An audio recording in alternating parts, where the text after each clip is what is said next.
Hello, and welcome to Slash and Fuck, a stupid sexy D&D podcast. As the title suggests, we are a mature podcast and will be dealing with adult themes and content as our story unfolds.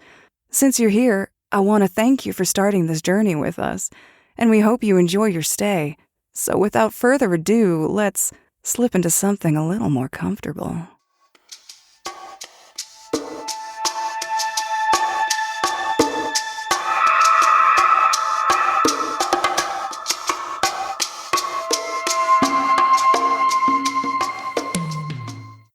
Hello, and welcome back to Slash and Fuck. We last left off with you guys making your way out of the slime tunnels that led from the Minotaur village, and you made your way towards the great city of Utopia that is being built on the sheer side of the mountain, the Prominence. You saw it from a high angle above the road, and decided to take not the road, but the more stealthy route around towards the city. You're trying to get more into the mountain, really. And on your way through, you evaded some guards, stealth guards that are out there. Some of them didn't seem too bright, but you also had the help of a stealth cat, and there's some gods that are on your side as well. 2 and counting. That's right. You eventually made it to the guard hut out there and had no choice but to allow yourselves to be captured. But you were so convincing as to lost, innocent babes in the woods that they took you in, and your plan worked to perfection. Your performances were perfect. Astris was the older, tired sister, and Thea was the younger, much prettier, and more innocent little sister. Naturally. And, the guards obviously, they took their shot until you guys shut it down enough for them to be more like noble protectors, and they leaned into that kind of role. And so, yeah, they brought you safely into the walls of Utopia.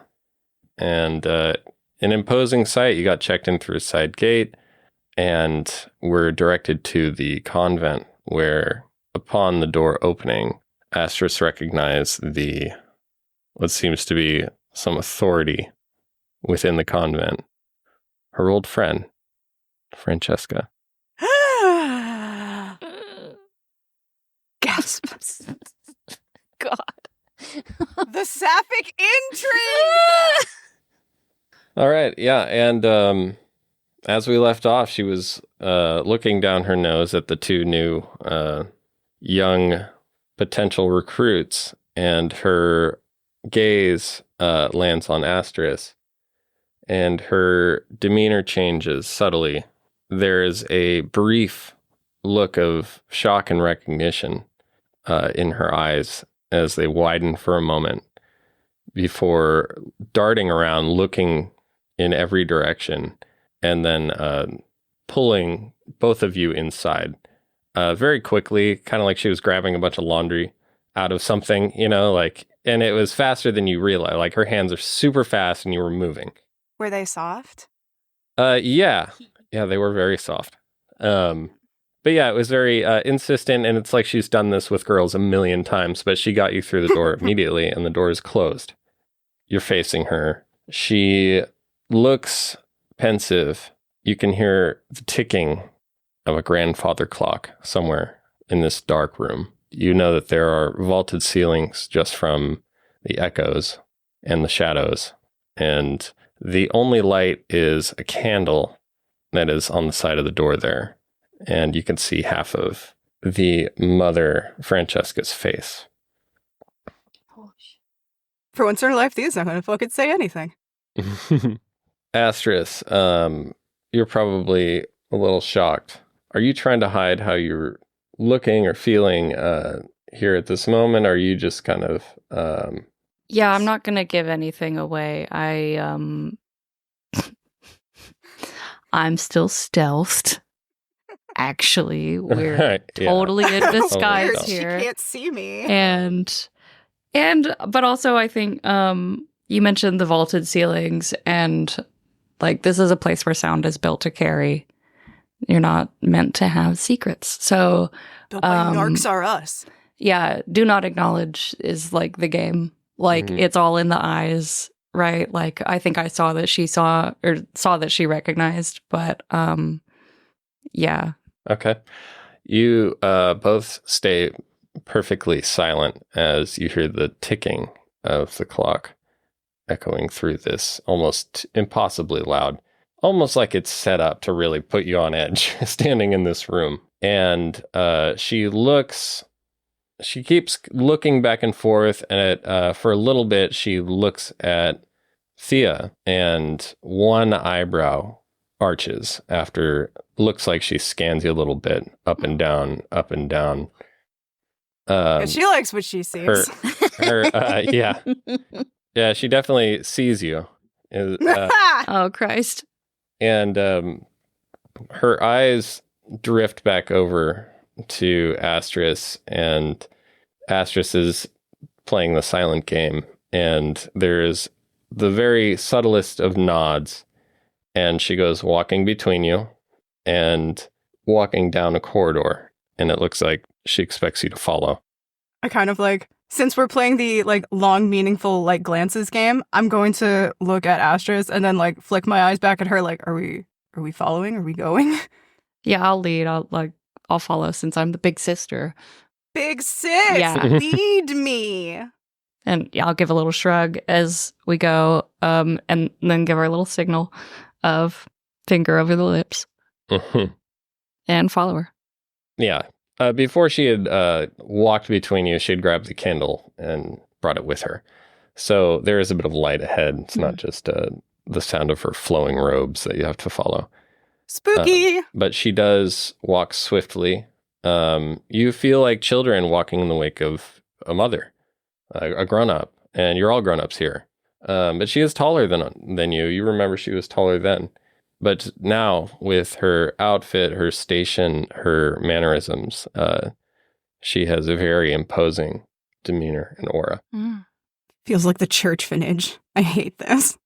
Oh, yeah, it does. It feels worse. It feels like they decided to paint the walls black and make sure if you ever looked out the window, you could only see the ground. Nice, great. Wow. They've done so much with the place. See, they've improved on the model. Fantastic. Fuck. I feel like Thea's just like slowly retreating into herself. Yeah, that's the game. She hasn't had to do that in so long. It feels weird, but like I feel like she's able to do it really naturally. And I think that's what she doesn't like, is how easily she was able to do that again. Yeah. And you do notice Thea walking through these hallways. The windows are either too high to see through, they only let light in onto the rafters and trusses. And you notice that it seems like everything, not just the vaulted ceilings, but the hallways seem to close in on themselves. So at the top. So it just feels very claustrophobic. It feels like everything's getting tighter and smaller around you, even if it isn't. Nothing but German impressionists out here, I'm telling you. Yeah, very, very brutalist. There is a moment once while you're looking up, because there is light coming through just barely, and you see through one of the windows just the tip of the moon rising into the night sky as you realize it's a waxing crescent moon. And as you walk further through what seems like hallway after hallway, door after door opening up, she has this big key ring, Francesca does, and opens up another door into another hallway that seems to loop back around in on itself like a very long line or something. Eventually, she comes to a final door, opens it, and holds it open for both of you to walk through. And after you both walk through, she closes the door behind her and locks several locks. And it sounds like she makes a quiet, whispered prayer at the door. Thea's like panic looking at Astris like, you didn't tell me they were going to lock us in. No one said anything about locking us in here, is what her eyes are saying. I grab... Way to speak with your eyes. I take Thea's hand and squeeze it gently and reassure her with my eyes. She squeezes it back. What you see in this room as Mother Francesca moves from the door to behind her desk is you see a very large dark wood desk, very imposing, a step higher than where the chairs are in front of it. She sits down in a wood-backed chair that matches the desk that has a pointed top, giving it a steepled impression, and the windows behind her are slatted, and the light coming in from outside is leaving lines across the room behind you. And she sits in a very imposing and shadowy position before you. Mother Francesca looks like she could be waiting for either one of you to start speaking, but seems like she's hesitant to start as well. Not that you know her well, but you would assume this is kind of uncharacteristic of somebody with such a cold demeanor, and it seems like she doesn't really know where to start, but she is looking between the two of you. She eventually opens her mouth, and she says, while looking at Astris, she eventually looks at Thea and speaks and says, I suppose I should start with you. The Mistress Cacophony, I presume? What? No, I'm just a little girl. And I thaumaturgy my voice just so it sounds It different. doesn't really get that far as you're like, what? I'm just a baby, you know? Just a little baby. I don't she know gives what you're you talking about. a piercing look that cuts you off, an authority that broaches no argument, just in her gaze. But something else, if you'd like to roll an insight check. Yes. Yes. Ooh, I'm gonna use my bisexual dice for this one. Bye dice. Bye dice. Oh, it rolled a hate crime. It rolled a 5. Hate crime. Hold Hate on. crime. That's okay, 5, 6. That's a 7. All right. Fuck you, die into fucking by jail. To buy jail. Well, yeah, I feel about to strike out on this too, so it's fine. Yeah, you don't really pick anything up more than just like she cut you off with her eyes. Yes. You feel like maybe it could have been worse somehow. Just the look. And she might have held back a bit. But it silences you just for a moment. And she doesn't seem hard or accusatory, but she seems very clear and resolute when she looks at you again and says, I can see you, and you don't need to drop the disguise, but I will ask that you speak truthfully in my presence. She slides her gaze back over to Astris, and it looks like, Astris, if you want to make an insight check. Desperately. I'm gonna inspire you by kicking your foot. But like the timing of it was so good.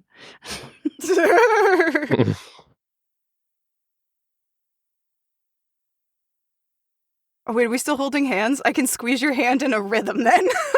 Thank you for the inspiration. I rolled a 10. Okay. So 5 and a 5. So thank you. Of course. This look that she gives you looks maybe hurt. That's all you can really pull from that. But it's very subtle. And it's when she makes eye contact with you, there's just some little break in her gaze.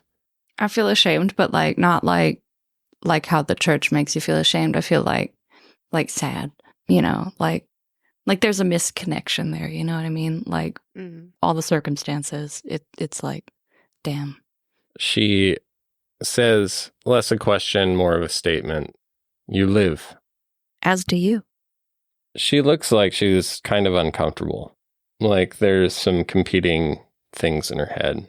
She straightens her shoulders a bit and asks, were you sent to the north? To Haven.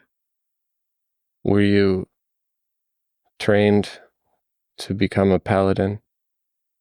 No. Did you do all those things they said you did? Not all of them. She breaks a little bit in her very stern outward appearance and says, I had assumed you died, that they had executed you. And thinking about it, you're like, wow, that's crazy, but can you blame her? They took you away, and then they said, don't worry, we sent her up north with the other paladins where they can train to be paladins together. On the paladin farm? On the whole paladin farm where they all run around together.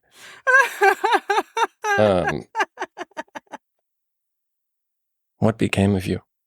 That would have been nice. No, I think they forgot about me.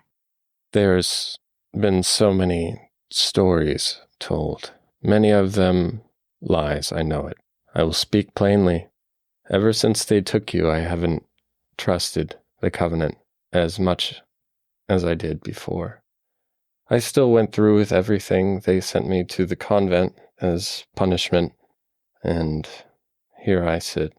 But I hear much here, and I know most of the stories are made up just to increase the influence of the Covenant. You seem like you've done pretty well for yourself. She, again, just with her eyes, kind of looks around the room and at herself, and it almost looks disgusted. You are truly at war with the Covenant? Yes. She looks to both of you, and Kinkfloof, who's been under the chair, trying not to be noticed at all. Hey, buddy. Sneaky. And she says, tell me everything.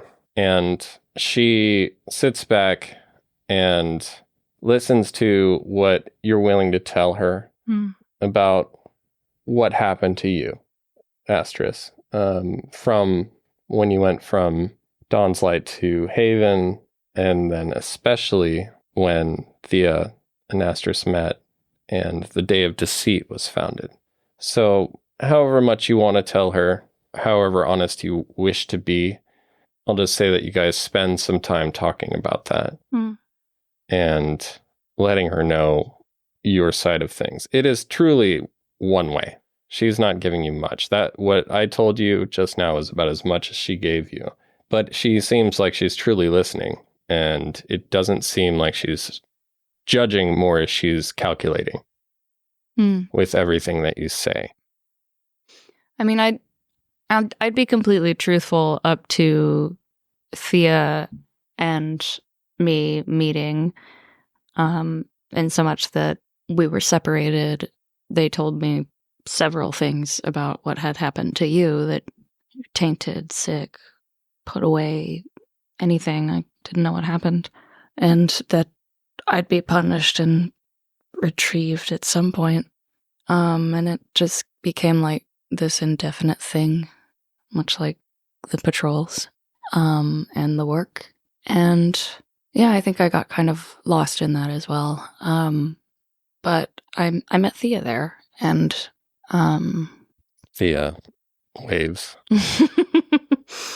and she's helped pull me out of that fog, it felt like. So that's, in a way, brought me here. And then I looked at Thea to see how much she wants to share. So more eye language to Thea about, well, what do you think? Yeah, or like if she wants to take over on this part of the story, you know what I mean? Like, now it's our part of the story, so. It's true, but I mean, with all due respect, I don't know you.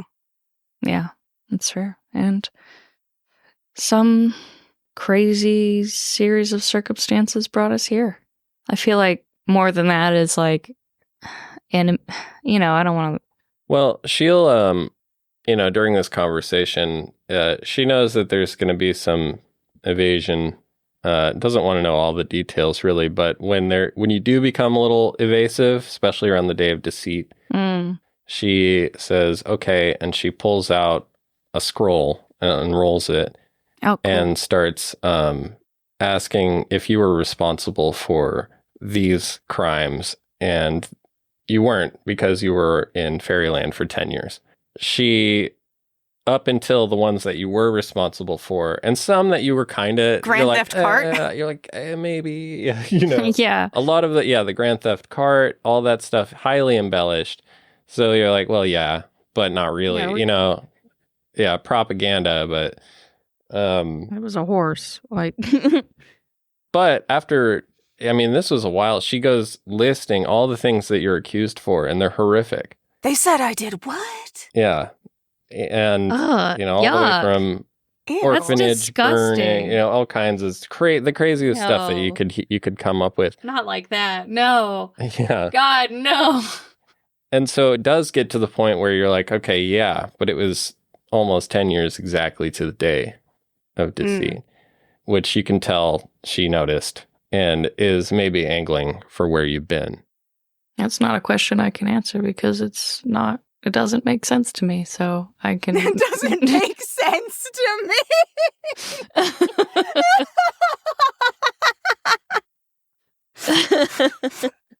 I mean, that's a really good answer. Yeah. She takes that answer at first and she looks a bit taken off guard, and then she seems to chew on it. Oh, For a no. minute. See, I just told her. God damn it.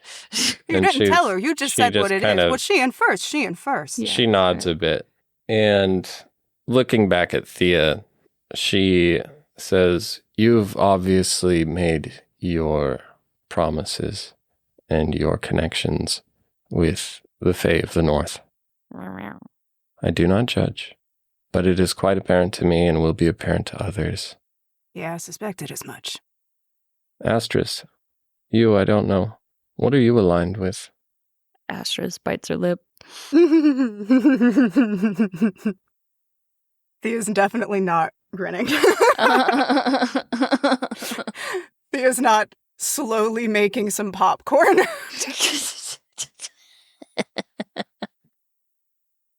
No, she's not doing any of those things. And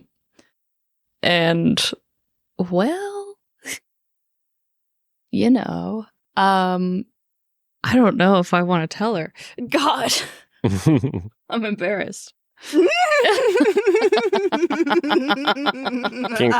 Floof jumps in your lap and is like rolling around, and every Oh, time he catches your eye, fucking it's like, shit. what the fuck? But Thea and King Floof are aligned in this. Yeah, I'm just gonna say I'm not sure I can say because I don't think I understand it either. You know? when you start to go into the, I'm just, she gives you likewise that look that cut you off somehow. Very practiced with it. Gave me a chill. That's not A chill where? She in my neck, weirdly. She puts her hand up and she says, "I accept your answers." She looks like she's contemplating deeply. She looks up again and says, "Your war is truly with the Covenant and no one else." Thea will nod once, but not say anything. It looks like she's saying a prayer, and she says, "What do you mean to do?" You want to talk about that here? It seems like this is a place that she took you to for like one of the only places that you could talk. This is a magical Faraday cage. Yeah. Plus, you've already kind of given your life story here already, or you've incriminated yourself. Yeah. Don't say nothing. You got nothing. You didn't. on- Yeah, maybe in the court of law here in the United States, you couldn't be judged here, but I'm definitely Yeah. not a tiefling in a cage, despite all my rage. yeah. Oh, I forgot to tell her about the chastity belt. I wonder if she has one. Ooh, things to investigate later. Did they put you in Yes. 1, 2? Did they That are you locked? Mm-hmm. Are you locked and loaded? Thea's paying attention really hard now. that actually looks like it takes her off guard a bit. See, I've just been talking about nasty stuff with my girls. So She looks at you, Astris, again, searching almost, like looking everywhere around you, and she says, "You still have yours."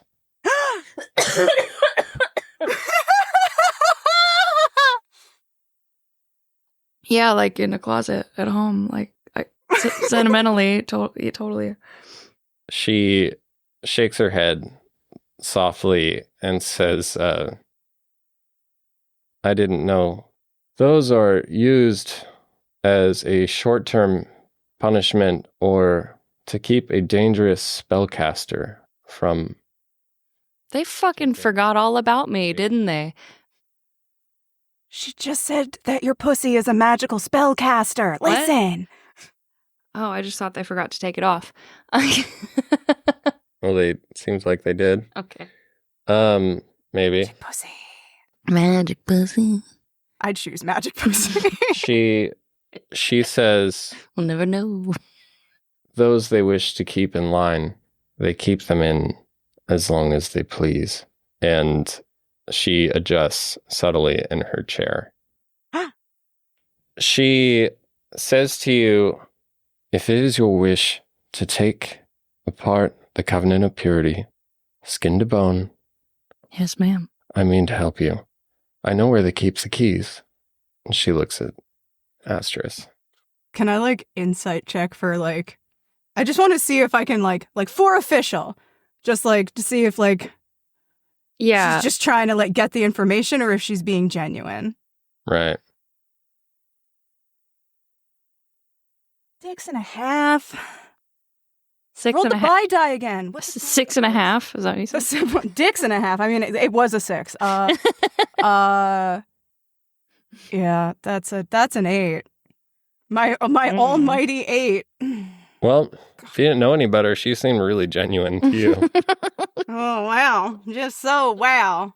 And you're a really good people person. You And can read people. I know people, so So much. you're like, all right, yeah, she seems like she's being genuine. No, I'll tell you, you didn't roll an 8 and then, and then she's like, and then what? Rubbing her hands together evilly. Her demeanor's been pretty steady up until Astris brought up the chastity belts, where it seemed like she broke down a little bit and told you a bit of what she's willing to do. Okay. All right, so I'm actually really excited about what she just said, which was that she wants to help us fucking take them down from the inside. That's so cool. Right, because everyone deserves to come. Let's destroy these fuckers. Yeah, let's get them in the G-spot. They put the wrong bitches in chastity belts for too long. Ugh, yeah. I feel as though she's being genuine. So when she says she wants to help us take down the covenant, so hypothetically, if you were going to take them down, how would you go about it? Hypothetically. She looks over at the wall to your left, and it's just covered in books and tomes and scrolls. She says, well, my own magical potential has been stoppered. I have been researching what I can from where I can. And I believe that Utopia and all of the developing cities of the Covenant are built atop the cross-section of ley lines. And beneath these cities, if you can somehow influence or capture this node at the intersection of these ley lines, you can help free the people of this mental disease. As far as Utopia, it sits built next to an active volcano, and they frequently fight many kind, but mostly these dragonborn that live within the prominence, and they have been building mines, mining directly to the city, straight into the catacombs. I do believe that the dragonborn intend to destroy the entire city and everyone in it. I do not know if they can pull it off, but I was willing to wait and hope for the best. I would go down with happily. Damn, she's still hot. Have you met with any of these dragonborn? No. You just know about them. Inquisitors would find out eventually. Have they captured any of them? Yes, many. They sacrifice them. They bring them during the week of the crescent moon. They bring them to the inner sanctum, sacrifice them. I do not know what goes on within, but the outer sanctum is where they keep the keys to our chastity belts. Oh. I believe the inner sanctum is where the ley lines connect, and where we are geographically is somewhat quite center. I believe it to be significant, powerful. Francesca, have you felt the presence of the Smiler, of that terrible feeling that's watching you here all the time? Every day. Have you ever, seen it? Yes. Those who peer into the mirror, especially here, or anywhere where his influence is strong, those who believe, those who fall under his influence, what they see is an ideal version of themselves, smiling, cheery, clean. They have no motivation to bathe or take care of themselves because when they see themselves, they're taken care of. They genuinely see that? Yes. They genuinely see that. And when someone like us would look into the mirror, it would either show how you, as you truly are, where everyone could see your reflection, or you would see him. And you, thinking about it, all the people that you fought and encountered, I've described them pretty nastily, but... Yeah, I'm recalling the guard's teeth as you speak. Yeah. And the smells.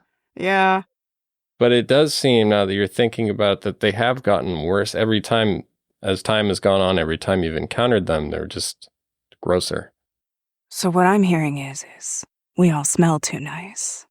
Perhaps a method of the Inquisitors to find and root out spies and non-believers. Their ways are unknown to me. It feels like they're trying to summon something. Ley lines and new gods can't be good things. I do believe the so-called impure, and she looks at Thea as if, no offense. None taken. I do believe that the so-called impure, those not of the covenant, who are fighting against them, are creating their own sort of network as well. All of the fighting has been underground lately, and there's these vast tunnels. I believe that this is part of the secret war that's going on. We need allies. Perhaps. She goes on to explain that, because when she said that they're sacrificing Dragonborn, it seemed to pique your interest, Thea. She goes on to explain that they do it at midnight, the week of the crescent moon. She explains as much as she knows is that they bring them from the prisons through, the main temple, and they have the high priests and what they call givers there, which are the guardians of the inner sanctum. And the givers bring the sacrifice into the inner sanctum and close the door behind them, the givers come back out, but not the sacrifices. That's unsettling and dire. Maybe we can stop it before the next sacrifice. Yeah. That's this week? What day is it? I have no idea what day it is. Loon Day. It's, the first of the sacrifices start tonight in a couple hours. Okay, that can't happen. We can't let that happen. And it's been going on, since... Yeah, it's not like we're saving everyone. Yeah. It's not the first time, and, I know, if but we just stop them now, if only we can stop it now, everyone will be safe. Yeah. Golly gee. But if we can stop some of it now, then more people will be safe than we're not. How? How would we even stop it? I wouldn't recommend, unless you We'd have to have abilities that I can't account for, I wouldn't recommend going in and trying to overpower the givers and the other guards directly. Yeah, we don't have the numbers, Astris. We can't do it. She goes on and she says, I do think that there is a way into the inner sanctum through the catacombs. And that, she pulls her key ring out, I have keys for. Well, aren't you just a useful tall glass of water? She doesn't look too thrilled being complimented like that. But she takes it anyway, smoothly puts the keys back into her robes. She didn't look offended, but she's, it's a lot of slight eyebrow arcing type responses that you get. And you're starting to get the idea that she hasn't really had a normal conversation in over 10 years. Oh, that made me sad. The room you're in now that you've stopped being so engrossed in conversation, you realize is like a little library. Everything packed with scrolls and books. And you see the locks on the doors and how the circuitous route it took for you to get there. It seems like this is her private little study, and the books are probably all illegal. But Thea, when your suspicion, because you're a high suspicion person, seeing this and hearing what she's saying, it kind of backs up that she doesn't want much to do with the Covenant, and she might just be trapped here doing what she can. All right. This is some hot girl shit. All right. And it seems to you that she might have just been waiting for the right opportunity. To be rescued? Or to make a difference, do anything. Earlier, she had mentioned that she was willing to, burn the entire city. She looks between the both of you each, and there's a lot going on between our eyes. Yeah, we're making just aggressive eyes at one another. Just fucking what the hell? Just my God. She says to both of you, I could house you for the night, but the Inquisitors will be here in the morning to question you. I think that won't end well. Yeah, whatever plans you have here should be set in motion immediately. And she rises from her chair and she steps up from behind her desk and she removes the keys again. And she says to you, gather what you need. I'll just be a moment. And she starts gathering things from around the room into a bag. King Floof is following. He's like right behind her at her ankles as she's walking around, and he's smelling everything and looking at things intently and then looking back at both of you with like big wide eyes. Oh. Yeah, like, buddy, what is she grabbing? It seems like scrolls and stuff. Okay. Awesome. Okay, so I think we have everything we need to make our way to the catacombs whenever you're ready, Eska. She finishes pretty quickly grabbing what she needs, and she says, follow me. Unlocks the door, opens it, and briskly walks out through the door, down the hallways. You follow her back out, winding your way through these little switchback hallways, and then down another direction that leads to some stairs that go down, down, down. You make your way across what seems to be a basement that leads to another set of stairs that are spiral stairs that seem to be older. It's tight, and it's not a great feeling going down here, especially with so little light. But you both have dark vision, so light doesn't matter in 5th edition D&D. No, doesn't matter at all. I can see all the things. You can see everything. Everything's fine. Don't be Darkness human. doesn't matter. Just don't play a human or a dragonborn. They also cannot see in the dark. Oh, funny. Eska knows this cute. place well. You can tell she can't see very well, but she's walking and then putting her hand out before she, right before she reaches a door frame, and she does it very smoothly with practice. She just, 1, 2, 3, 4, 5, hand up, can just get through this place very quickly and quietly in the dark. Francesca has a terrifying memory. Thea's kind of like noting how good she is at this, and it's just like, oh, all right. Astris, you're remembering. Yeah, Astris, you're remembering this is spot on. Just like you remember she used to be able to sneak out, and she'd always be like, meet me here at this time taking this path. And you'd be like, okay, but there's going to be people out. She's like, just trust me, do it right then. And it would always work. Fucking hot girl shit. Fucking hot girl shit. And you make your way down the spiral staircase, wrought iron and wood, creaking. Some of them are a little broken. You have to skip a few steps, and then it leads into stone spiral steps cut right into the walls. It leads further down into blackness, and poor Eska could probably not see anything at all, not her hand in front of her face if she could. And yet she's leading the way down. You make your way to what seems like the bottom when a torch lights up, and Eska's standing there holding it. You look around and you can see barren walls here. It's all just what seems like there was shelving, almost like carved into the walls, where maybe there was like, pottery or something like that. There's rows and rows, completely empty. All around you, many paths branch out from this one corridor. You can see 7 in front of you, and they snake and turn immediately. She takes you down one of the paths, third to the left. Eska speaks softly, and she says just enough for you two to hear that she's going to take you as far as she knows, but much of this place is uncharted, and you'll know when we get there, like to the uncharted regions. Cool.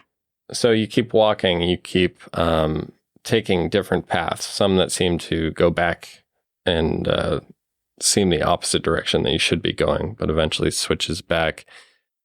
And it narrows in some places and then gets much larger. And eventually you go through a super narrow section and you have to slide sideways through it.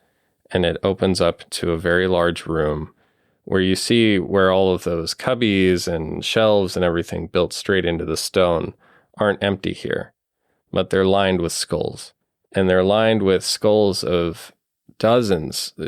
You can't count different types and sizes of skulls. You see human skulls, you see tiefling skulls, dragonborn skulls that you can identify at least, and others you've never seen before. Some you think may be fey, some maybe demonic, all placed together and fit like puzzle pieces in this, like the way corn is arranged on the cob in these little hollows. You all stop and take a moment to take this in. Eska speaks up, and she says, with the torch out in front of her, giving light to the different skulls along the walls, she says, "The Covenant has been destroying all of these catacombs. This is what most of it looks like." And she sounds sad. She says, "The Covenant thinks this must have been some hellish place where people were thrown to die. But I don't think so. I think this is a burial ground for a people of all kinds living together here. And this is where they remembered them." And all they can come up with is that this must have been a place for dead people. Because why else would these bodies have been together? Well, it was proof to them that this is where the impure should go. All the others, the weird ones, together. You throw them in a pit. Thea drops her illusion at this point, and she just wants to look like her. Nice. King Floof is like sitting there licking his leg and looks over and stops for a second and like looks like fully betrayed to Thea. Like, does he look like himself now? No, he just like paused, like, what the? And then you see kind of like he just sighs, and then you just see him turn black. And he keeps licking himself. It didn't feel right, King Floof. Just kind of shakes his head. Yeah, Francesca's just kind of like looking at him a little closer now, and then looking around some more. It's kind of peaceful in here. I feel more comfortable here than I did in the city. It's quiet. I don't feel like anything's looking at me. Yeah, which is interesting because it's thousands of skulls all staring back at you right now. Yeah, but it's almost like a hug. It's like they're saying, "Hey, we're watching out for you, buddy, and we got you." She says, "I find it peaceful too. I explored these places as much as I could when I got here a few years ago. Further down, I saw something. I saw a hole, a crack in the wall, and I peered into it because there was movement, and there was Dragonborn, now that I know, speaking their language. And one of them, they spoke our common tongue. And they were speaking with somebody else, a human. I think he was from the city. I don't know who he was. But I fled.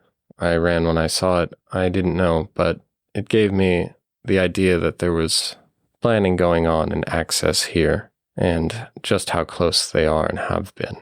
She starts walking again forward. The walls now filled with skulls, and you're starting to see the deeper you go into these arched hallways, very tall and arched hallways that kind of give you a sense of reverence as you walk through, looking like, who are the ones at the very top? Mm-hmm. Who are those?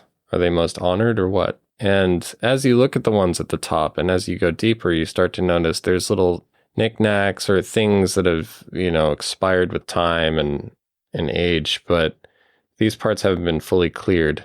And, whether bits of fabric or keepsakes, you're starting to get the same ideas, Francesca, that this is a place of honor. But the scale, it blows you away. Thousands and thousands and thousands of people, uncountable, must have lived here for how long to fill these catacombs? Makes you wonder what it was like before everything collapsed. Indeed. You continue on. Francesca stops and she points to a crack in the wall. She says, "This is where I saw him." And you don't see anything down there right now, but you do know that there is a deeper cavern just adjacent to you. Seems all quiet. Do you want to try to do anything with that crack, or do you want to keep moving on and exploring? I gotta peek my head in and listen. Yeah. Just investigate You it gotta a stick your little head in a bit. crack. It's not big enough for you to squeeze through. You could stick your head in, and that's about it. Would not be safe going in as it is now. But yeah, you stick your head down and listen, and stillness and silence. And the kind of stillness and silence that if even a bug ran across the floor 100 meters down, you'd probably catch some sort of wind of it. Spooky. Nothing. Real spooky. All right. I suppose we should press on. You don't want to break through or anything? I mean, weren't we just saying that, it's bad to destroy the things? Wouldn't we be destroying more skulls and stuff? Or is this a hallway with no skulls? This part's already half destroyed. It's where this Okay. big crack in the wall leads.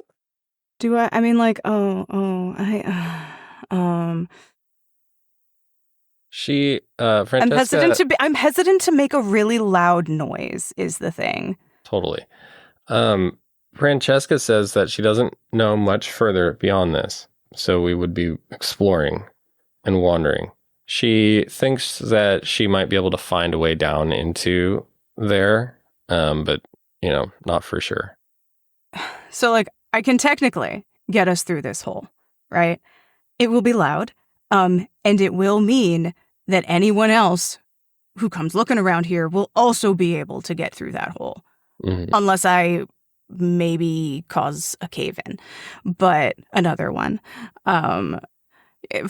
Francesca, how likely do you think it would be for someone to hear me make a very loud sound to get us through that hole? Do you know any things? Oh, well, fantastic. Do you know any spells that make loud things quiet? Yes. And she pulls a scroll out of her bag and she says, "You want to open this here and go down through here?" Yeah. She nods and opens the scroll, breaking the seal. And as she's doing it, she gives you both looks like stand back, just a little bit.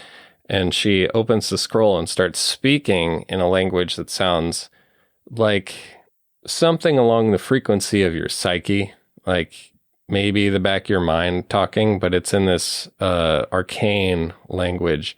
You can roll an arcana if you want to try to identify what she's casting right now. Curious, yeah. Hell no. Jesus Christ. Is Franny a fucking wizard? my dice are dicks today. I'll do it. I rolled a 4. God damn.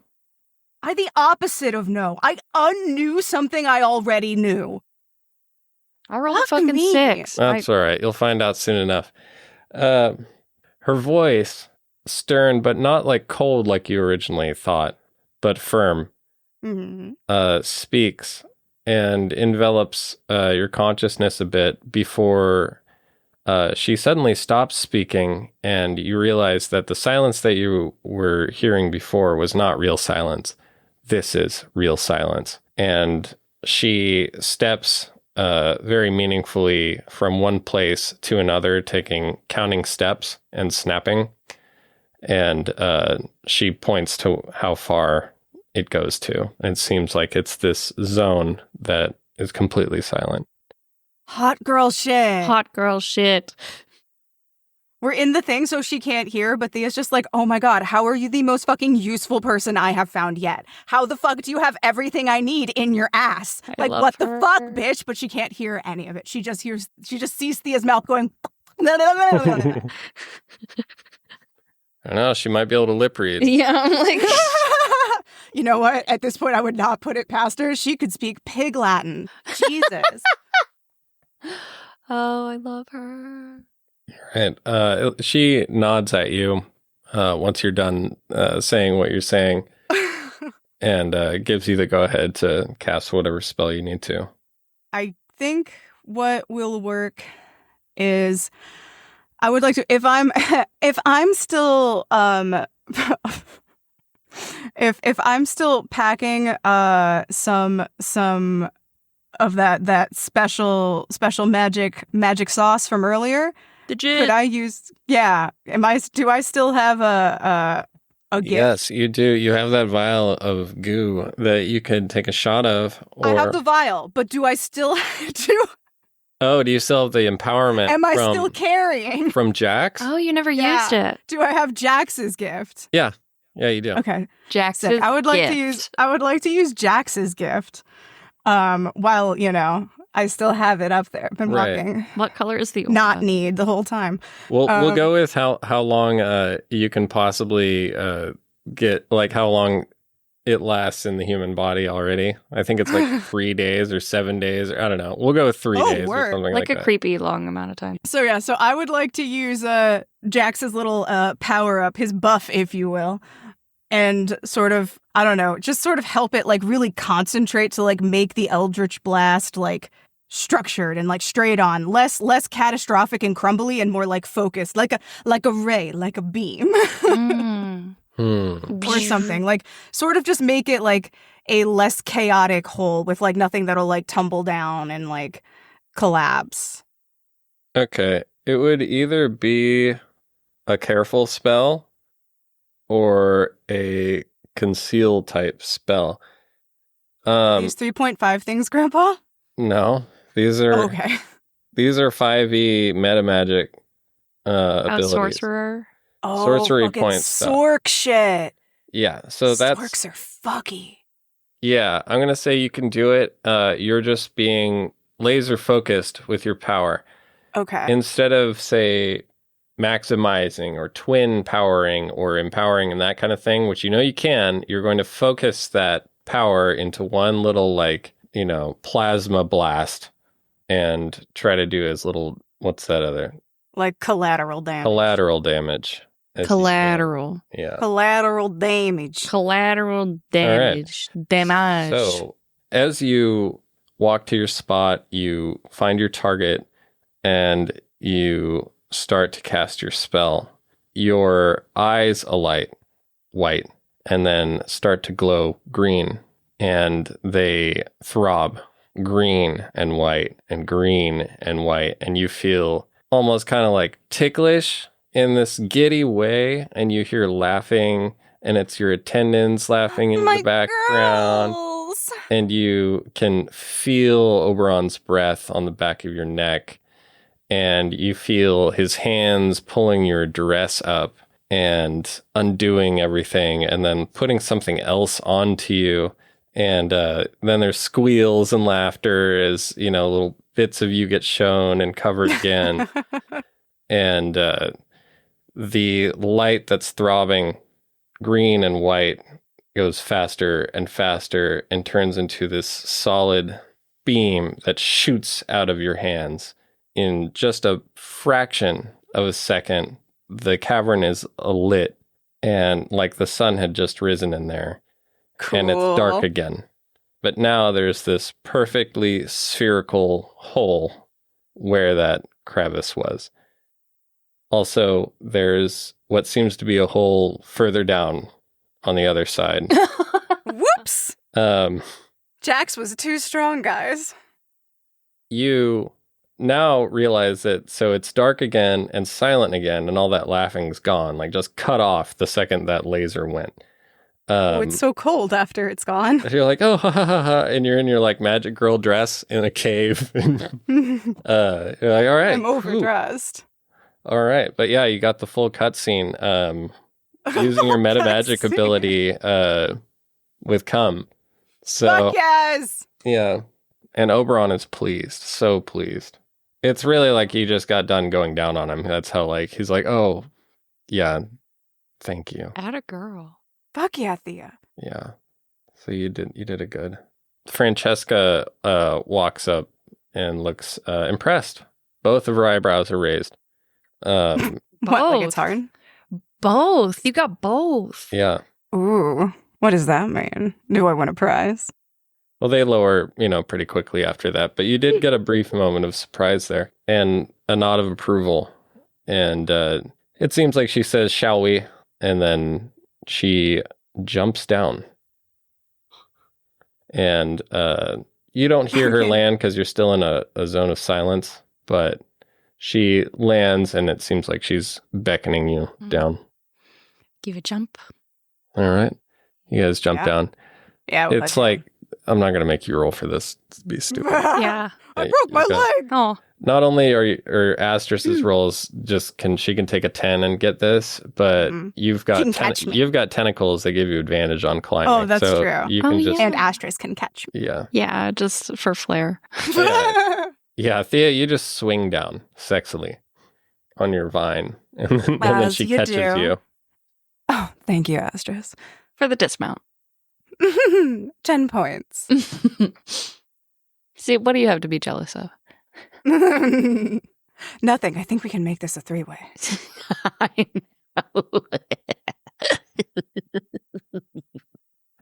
know. Francesca relights the torch and continues walking down what she thinks is the right direction. Down here, much older and seems to be completely untouched. All of the keepsakes and things that you see are still very old, but not scattered at all. You don't want to touch any of it. It would just turn to dust or something. But you're seeing the shapes of things, things left behind for people that were loved. Hmm. It's hotter down here. You jump down, and up above it was still and kind of an okay temperature, something so mild that you didn't notice. Down here it gets considerably warmer, and you are walking sort of at weird angles where it dips down deeper and then comes back up in some places, and you notice the deeper you go, the hotter it gets. Thea likes the heat. Yeah. I always consider like tieflings to have very, very high heat tolerances, so I feel like they get cold really easy. Yeah. Should not like being north. This feels good. Aww. It's starting to feel comfortable down here. Oh, I love her in chunky sweaters. Yeah. Oh. Sweater weather. As you keep going, you see Eska, what seems like she's making a prayer. She stops and she puts her finger up into the air, and a light just subtly on the end of her finger ignites white. And she keeps her eyes closed for a moment, and it dims and goes out, and she continues walking again. The only thing you can hear is the sound of yourselves walking, and the environment hasn't changed in these corridors. You're making more turns, and it seems like now you're converging on a very it gets narrower and narrower where you're going. Eska slows down and starts to creep, and you see King Floof creeping, and he's creeping right beneath her legs, going with the same exact speed. King Floof turns around and narrows his eyes at both of you. Okay, so And then stealth. he puts his paw up over his face. Oh. And looks like he's trying to do your shushing motion. Oh, Oh, yes. look a little bean. Oh, Oh, a little shush bean. one little shush bee. One little beanie shush. Yeah, he's not very good at it, but Sweet boy. seems like he tried.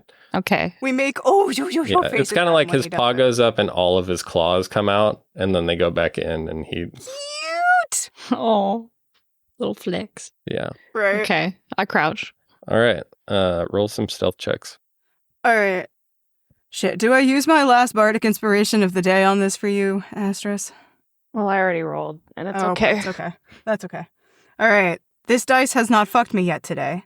Please, please, don't be above a 10. I haven't rolled above a 10 all night. Hey, we like that. 17 plus stealth. That's like a plus 5. 17 plus 5. Damn. A lot. A 2. It ends in 2. 20. Yeah. What could Yeah. it possibly be? Mm. I got 17 total. Fuck yeah. Fuck yeah. We practiced stealthing last night. Today, We did. I guess. Or today. This night. Yeah. We got really good at We it. got really good at it. we're making the shushing sign at each other. We look like fucking idiots. Yeah. Jessica's gonna be like, so this fucking idiot is what you're running around So with now. this is what you fucking turned into, simpleton, a fucking this idiot." bard. Yeah.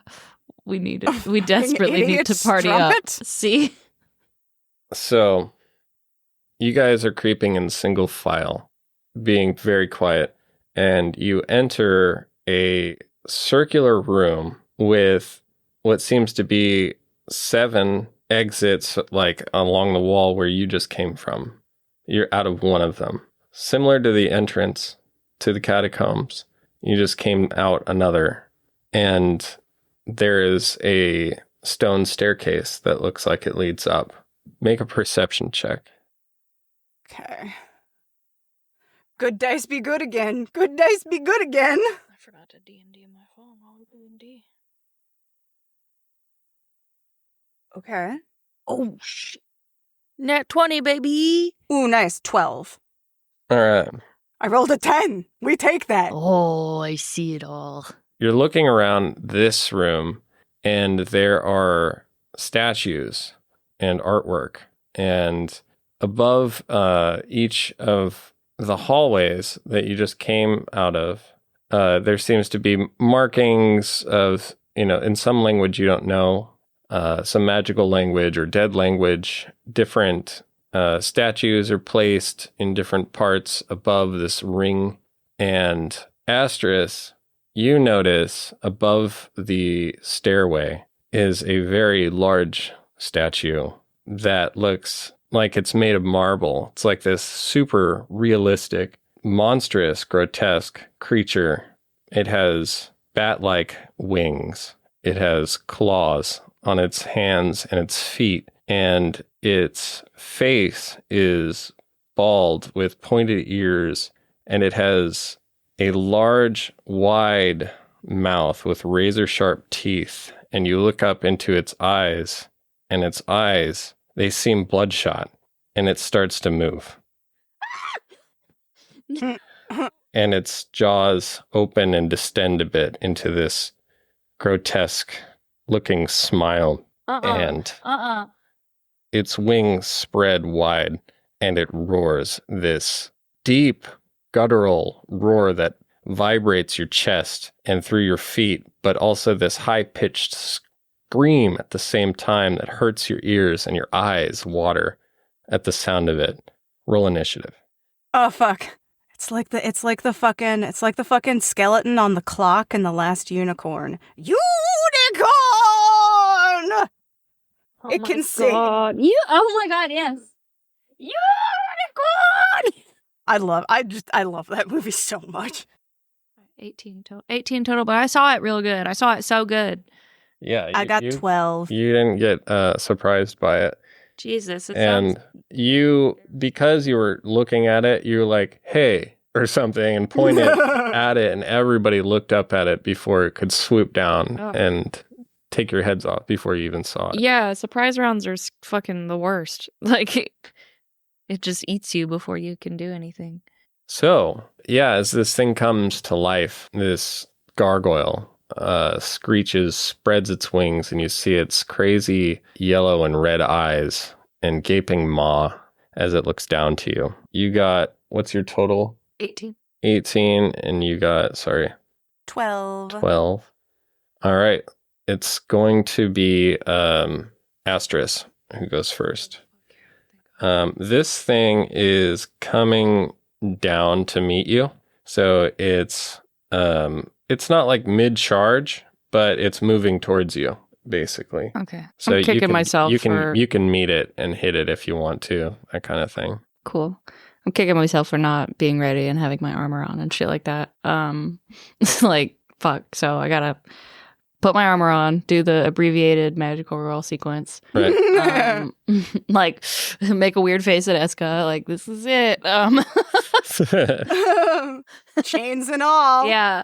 Hope Hi, this answers baby. your question. I kind of like that though. It's like what happens when the magic girls they're caught with their pants down. They're like, oh shit! And they just have to suddenly wear their outfits. Yeah. Yeah.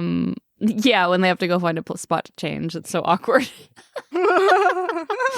Yeah, so I want to have my shield out, and I will rush forward to meet the gargoyle where it's at. That way I can have as much distance between myself and my ranged comrades. Mm-hmm. And then, yeah, I can take the front. And I'll hit it with my smooching mace. Save your squishy magical girlfriends. Yeah. Oh my god, I love my magical girlfriends. Does an 8 hit? Afraid not. Aww.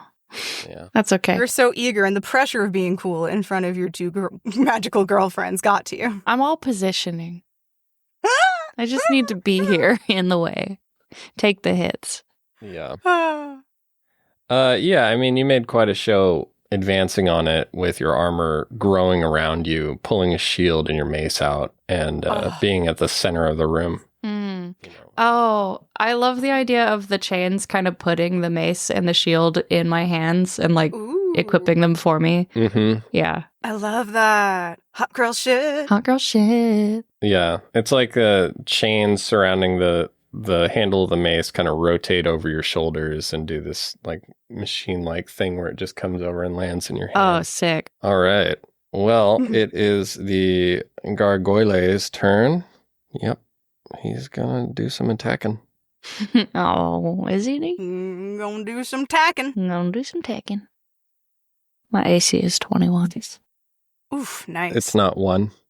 No, it's not one. Oh, okay. All right. It's more All than right, one. let me try again. Well, and you have to, if you meet it, you beat it. So, Yeah, I was just off by yeah. 20. Dang. Okay. Yeah, he swoops down at you and attacks you twice. Once with his claws, and you lift your shield up and bat it away easily. This thing, when it first swooped down, it wasn't expecting an armored knight at first. You know, it's like, ooh, like, and you completely armored up into full plate with a shield and a mace while it was coming at you. And oh no! Yeah, threw it off a little bit. You know, it's like when a bird like decides to fly in a different direction all of a sudden. And the claws cling off of your shield, and it in a half-hearted attempt tries to bite your shield, and doesn't get much purchase. It's screeching and now fluttering before you. All right, That's right. Thea. Excellent.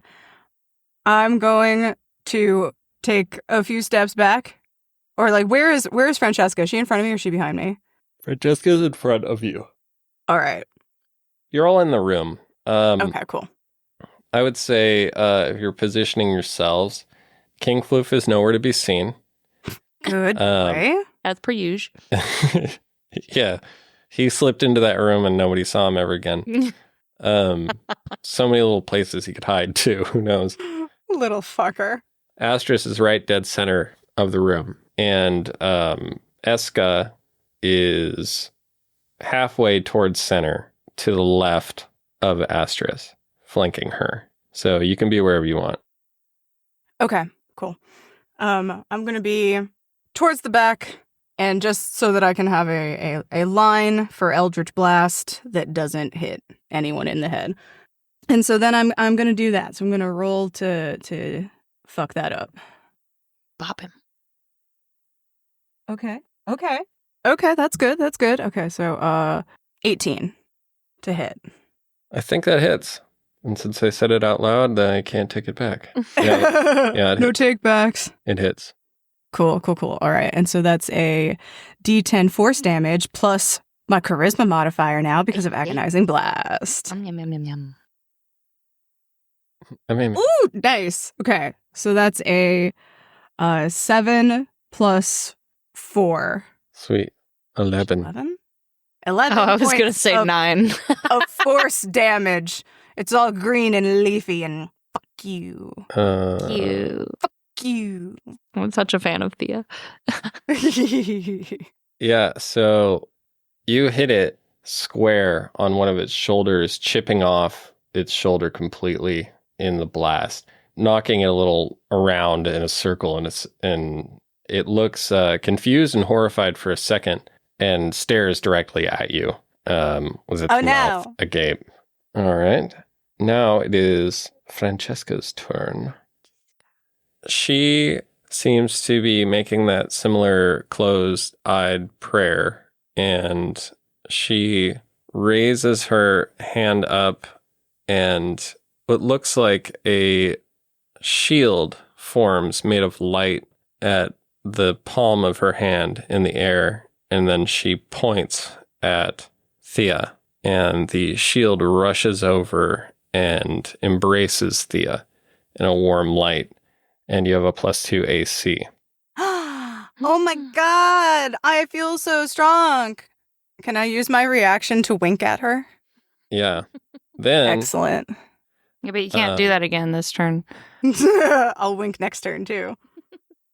after pointing at Thea, she raises her hand again, and her hand starts to glow in a radiant flame. She then points at the gargoyle flying in front of Astris, and a column of white fire descends upon the creature from the heavens, lighting the room for just a moment and causing the gargoyle to scream in pain. Mm. Nice. It seems like it hurt it pretty well, just as much as it as Thea hurt it, and nice. Seems just as incensed. Now it's Astris's turn. 19. That hits. Excellent. Fuck yeah. 6 bludgeoning damage. Nice. All right. God.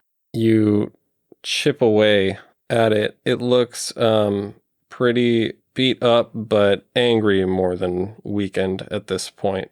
It screeches after being hit with the divine fire, but it still seems much more put out with you, Thea. It swoops down to attack you. I have the protection fighting style, and so I can impose disadvantage on the attack. Oh, roll. okay. Ooh. Okay. Getting help from both of my girlfriends. Ah. Yeah, it claws and slashes and tries to bite you, but the divine forces protecting you seem to keep you just out of harm's way. It's because I'm a princess. That's right. Mm. It is now Thea's turn. Okay. I'm gonna Eldritch Blast it again. Sweet. That's 17 to hit. Mm-hmm. Okay. I finger gun and wink at it, and I do 8 damage. Nice. Hell yeah. Sweet. Now it's starting to look a little weakened. It's not flying as easily and as dexterously, I suppose. Eska, it's her turn now. She moves to behind you, Astris, and you feel her hand against your hand that's holding your sword. And you look over and it's Eska behind you, and she slides her hand up and around the handle of your mace. Are we doing a ghost? And she is pressed up against you, and you hear her say some really nice words that you don't understand, but it's like a chorus in your ears, and you feel a warmth from her and from her hand over yours, and it wraps through, and you see it go up and into your mace as it glows white, and it seems like it will be doing a lot more damage now, and she steps away to a safe distance. Oh shit, that's so sexy. Okay. Okay. And now it's Astris's turn. Okay. Be cool, bitch! I hit it. That's a nat 20. Bitch, you were so cool! So she gave you Holy Weapon. The look you just gave. Holy Weapon gives you an additional 2d8 damage. I don't know if it can crit, but where I come from, it usually do. 9 plus 8 is 17. Plus 7 is 24. Holy shit! Plus 4 is 28. 28 Holy damage. shit! All right, that's 28 bludgeoning damage. As you raise your mace to strike this gargoyle, the light radiating from it lights the room. And you swing back, noticing that your mace just feels lighter than it ever has. And that when you swing down, you're going to hit it right where you mean to. And like as if guided by the hand of a god, you hit square right in between the gargoyle's eyes and split straight through his skull, down what would be his neck and into his chest. And the gargoyle, no longer making sounds, starts breaking apart and falling to the ground with your swing, shattering into pieces. So fucking cool. Hot girl shit. I just stay there for a moment, like with the mace down, and then I pick it up like it's hot, right? Holy shit. I'm a little blown away by that. Astris, that's the fucking hottest you've ever been. Yeah, it's pretty warm down here. What was that? You guys are getting your bearings. You said, what was that?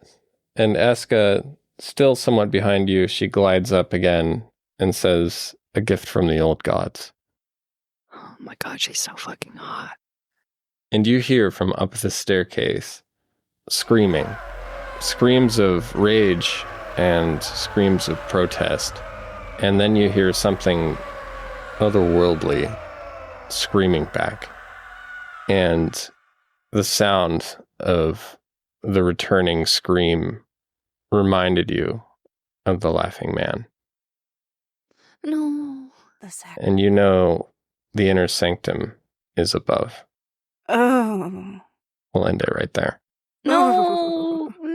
Ooh, spooky. So I don't love those noises. I don't love those noises at all. Horrified of what they're doing up in the sanctum. But at least Francesca is awesome. Tune in next week to see what new hot girl shit our magical girls get up to. Subscribe to the podcast and follow our Instagram account, Stupid Sexy D&D Podcast. Thank you for making it to the end of another episode with us. And a special shout out to our European listeners. We see you and we appreciate you. And with that, we'll meet y'all again in the next episode. Tschüss!